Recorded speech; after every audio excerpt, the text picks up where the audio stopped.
2025 সালে এসে আবারও কিয়ামতের নতুন আলামত প্রকাশ পেল, যা আমাদের প্রিয় নবী হযরত মুহাম্মদ সাল্লাল্লাহু আলাইহি ওয়াসাল্লাম আরো 1400 বছর আগে বলে গিয়েছেন। প্রিয় নবী হযরত মুহাম্মদ সাল্লাল্লাহু আলাইহি ওয়াসাল্লামের একটা কথাও যে মিথ্যা নয় তা খুব ভালোভাবে পশ্চিমা বিজ্ঞানীরা প্রমাণ করেছে। প্রিয় নবী আজ থেকে আরো 1400 বছর আগে বলেছেন, পৃথিবীতে 10টি বড় কিয়ামতের আলামত প্রকাশ না হওয়া পর্যন্ত পৃথিবীতে কিয়ামত সংঘটিত হবে না। কি সেই আলামত যা নিয়ে রীতিমতো চিন্তায় পড়েছে পুরো বিশ্বের বিজ্ঞানীরা?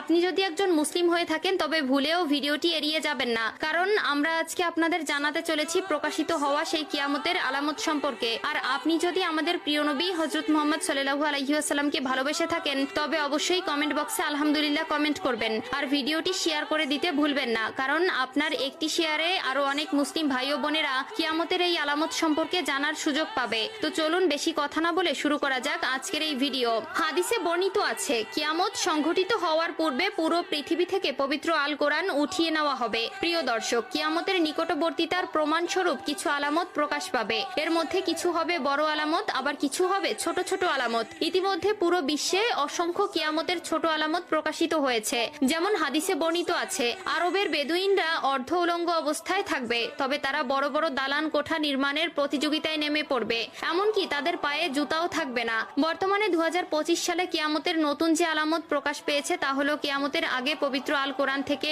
সকল অক্ষর উঠিয়ে নেওয়া হবে। ইতিমধ্যে এমনই কিছু তথ্য প্রকাশ পেয়েছে।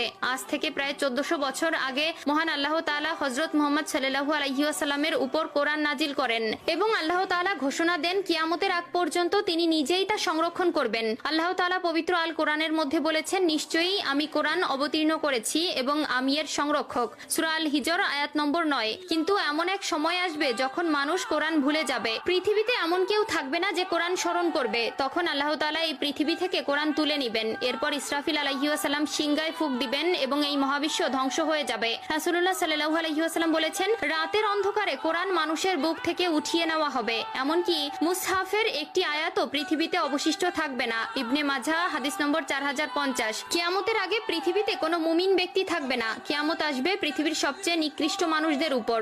আনাস ইবনে মালিক রাদিয়াল্লাহু তাআলা আনহু থেকে বর্ণিত, রাসূলুল্লাহ সাল্লাল্লাহু আলাইহি ওয়াসাল্লাম বলেছেন, কিয়ামত ততক্ষণ শুরু হবে না যতক্ষণ না এই পৃথিবীতে এমন কেউ অবশিষ্ট থাকবে না যে বলবে আল্লাহ আল্লাহ। সহিহ মুসলিম। অর্থাৎ কিয়ামতের আগে সকল মুসলিম মারা যাবে। আবু হুরায়রা রাদিয়াল্লাহু তাআলা আনহু থেকে বর্ণিত, রাসূলুল্লাহ সাল্লাল্লাহু আলাইহি ওয়াসাল্লাম বলেছেন, আল্লাহ তাআলা ইয়েমেন থেকে একটি মৃদু বাতাস প্রবাহিত করবেন যা রেশমের মতো মসৃণ হবে। যার অন্তরে এক বিন্দু পরিমাণেও ঈমান থাকবে সে সেই বাতাসে শান্তির মৃত্যুবরণ করবে। সহিহ মুসলিম। এরপর আল্লাহ তাআলা কোরআন পৃথিবী থেকে উঠিয়ে নিবেন এবং মানুষের অন্তর থেকে